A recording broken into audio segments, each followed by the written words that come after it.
Bonjour chers frères et sœurs en Christ, que la grâce, la paix et la miséricorde de notre Seigneur Jésus-Christ vous soient abondamment multipliées. Shalom et bienvenue dans cette nouvelle vidéo de 7 minutes de pain quotidien du 1er août 2025.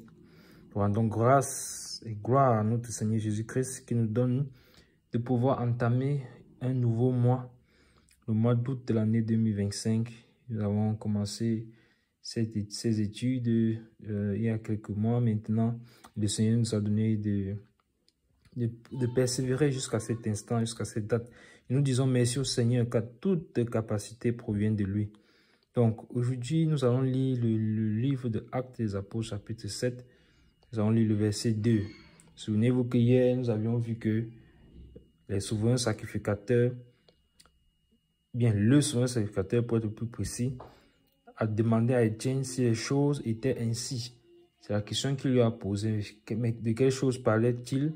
Il parlait des accusations qui étaient portées contre Étienne. Et nous avions déjà vu que Étienne avait été accusé injustement car ce sont des personnes venant de la synagogue dite des affranchis, des Cyrénéens, des Alexandrins, des Juifs, des Cyrènes et d'Asie qui, voyant qu'ils ne pouvaient pas résister à la sagesse d'Étienne, ont sudoyé, ont monnayé des personnes pour lever des faux témoignages contre lui.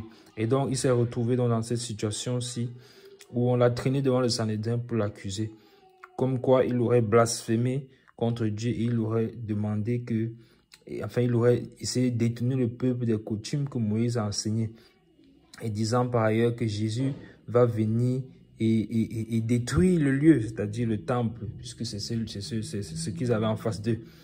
Et on avait clairement vu qu'ils étaient clairement et pleinement dans une attitude de méchanceté parce que Jésus-Christ était déjà venu, il avait déjà été crucifié. Et d'ailleurs, ceux-mêmes qui ont participé et qui ont été au centre de son accusation sont là en face de lui.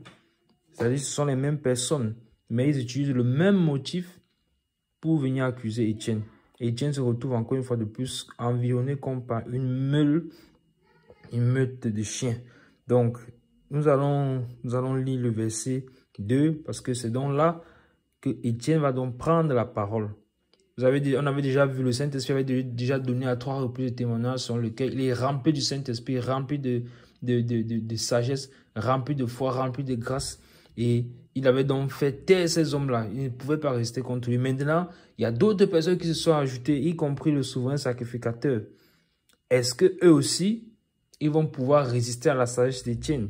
C'est ce que nous allons voir. Donc, quand il pose la question à Étienne, les choses sont-elles ainsi? Étienne va maintenant prendre la parole. Et là, le Seigneur avait dit quoi? Et on toujours cela en tête. Il avait dit, quand vous serez dans ce genre de situation, ne vous inquiétez pas de ce que vous direz, mais à l'heure même, il vous sera donné ce que vous devez dire. Pourquoi? Parce que c'est le Saint-Esprit qui va prendre le relais. Et Étienne est rempli du Saint-Esprit. Donc, on peut déjà clairement imaginer qu'il va parler de la part du Saint-Esprit. Et avant de commencer donc à voir la réponse d'Étienne, souvenons-nous que sa réponse commence ici au verset 2. Et regardez l'indice que le Saint-Esprit nous donne. Est-ce que vous savez que le chapitre 7 de Actes des Apôtres est le plus long chapitre des Actes des Apôtres? Dans le livre de Actes des Apôtres a 26 chapitres. Et c'est ce chapitre 7 qui est le plus long. Donc le livre des Apôtres, je corrige, a 28 chapitres. Et le plus long, c'est le chapitre 7. C'est le chapitre 7. Le chapitre 7 où Étienne prend la parole pour se défendre. Ou plutôt, le Saint-Esprit défendant Étienne au travers de sa bouche. C'est ici au chapitre 7. Donc vous voyez qu'il était véritablement rempli du Saint-Esprit comme le Saint-Esprit a donné le témoignage à 3 reprises. Il était véritablement rempli de sagesse. Il était véritablement rempli de foi et de grâce. Et nous avons vu que dans son discours est toujours pour ramener cette personne à la raison, pour les sauver. Il n'est pas dans la condamnation. Il n'est pas dans la rancœur ou la rancune. Non, il cherche toujours, malgré tout cela, à les tirer, à les ramener au Seigneur. Donc, je peux déjà vous dire que Actes des Apôtres, ce chapitre 7, est le plus long chapitre de Actes des Apôtres. Et en plus de cela, ce chapitre, jusqu'à la fin, donc il est long comme ça, Mais ce n'est pas comme si d'autres histoires vont encore s'infiltrer. Non, jusqu'à la fin, c'est toujours Étienne. Donc jusqu'au dernier verset qui est le verset 60, c'est toujours Étienne qui a la parole. Donc il n'y a pas d'autres histoires qui se sont ajoutées. Vous voyez qu'il va vraiment parler pendant longtemps devant ce Sanhédrin-là. Rempli du Saint-Esprit. Magnifique, magnifique Seigneur. Regardons donc ce que le verset 2 dit. Étienne répondit, donc c'est la réponse d'Étienne. Homme, frère et père, écoutez. Le Dieu de gloire apparut à notre père Abraham lorsqu'il était en Mésopotamie, avant qu'il s'établisse à Charan. Amen.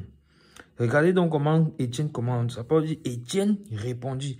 Et que le Seigneur bénisse Luc qui a écrit ce livre de Actes des Apôtres parce que il était médecin et il a vraiment pris soin de faire les choses avec exactitude et avec de façon méthodique. Étienne répondit. Voici la réponse d'Étienne. Homme, frère.